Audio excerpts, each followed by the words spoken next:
मुख्यमंत्री जी और उनके जो प्रवक्तागण हैं वो बजरंग दल के कार्यकर्ताओं के खिलाफ जिस प्रकार की बयानबाजी कर रहे हैं और छत्तीसगढ़ को अशांत करने का षड्यंत्र कर रहे हैं, और सरकार जो होती है वो शांति कायम करने के लिए जनता ने चुना है।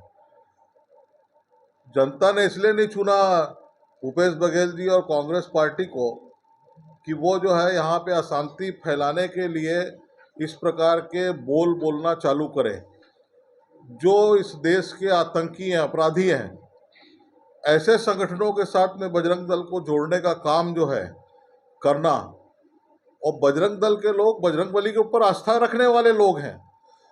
हमने कभी नहीं कहा वो बजरंगबली है। वो हमारे बजरंगबली के ऊपर में, हनुमान जी के ऊपर में आस्था रखने वाले लोग हैं।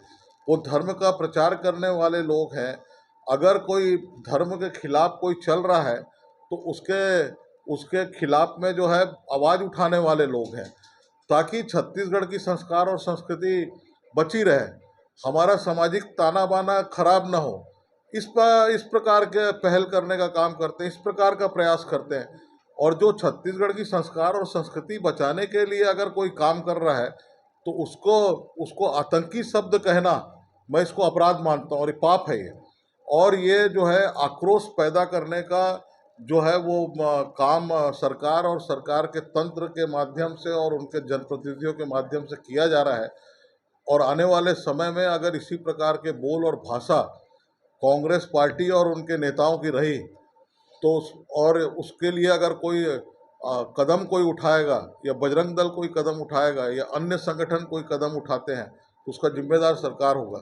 इसलिए सरकार अपनी भाषा और अपनी बोली को जो है वो संभाल कर बोले, ताकि छत्तीसगढ़ शांत रहे।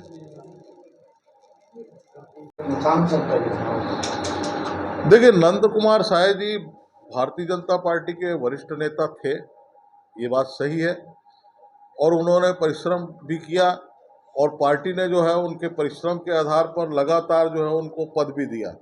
अनेक बार विधायक बनाया, अनेक बार सांसद बनाया, और यहाँ तक कि प्रधानमंत्री मोदी जी के आने के बाद में अनुसूचित जनजाति आयोग के वो राष्ट्रीय अध्यक्ष भी बने, और हाल ही तक के थे वो 2014 के बाद में। और जब आज साय जी की जो उम्र है, वो उम्र जो है वो आने वाली पीढ़ी को आगे बढ़ाने की, उसका हौसला बढ़ाने की, उसको जो है पार्टी के सही रास्ते में लाने का काम था। और वो ऐसे समय में पार्टी छोड़ गए, उनका अपना व्यक्तिगत निर्णय है। और एक उम्र के आधार पे कगार पे खड़े होकर अगर उन्होंने फैसला लिया तो उनका व्यक्तिगत मानना है।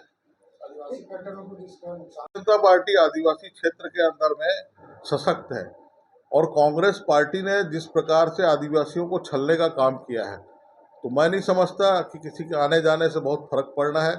लोग कमल छाप को जानते हैं, भारतीय जनता पार्टी को जानते हैं, प्रधानमंत्री मोदी जी को जानते हैं, केंद्र की सरकार को जानते हैं। उस आधार पर जो है केंद्र की सरकार जो आदिवासियों के लिए लगातार फैसले कर रही है, अभी 12 जातियों को भी जो है वो आदिवासी समाज के अंदर में शामिल किया, तो ये लगातार जो भारतीय जनता पार्टी और केंद्र की सरकार जो आदिवासियों के हित में काम कर रही है, तो आदिवासी वर्ग जो है वो भारतीय जनता पार्टी के साथ में जुड़ा है और जुड़ा रहेगा।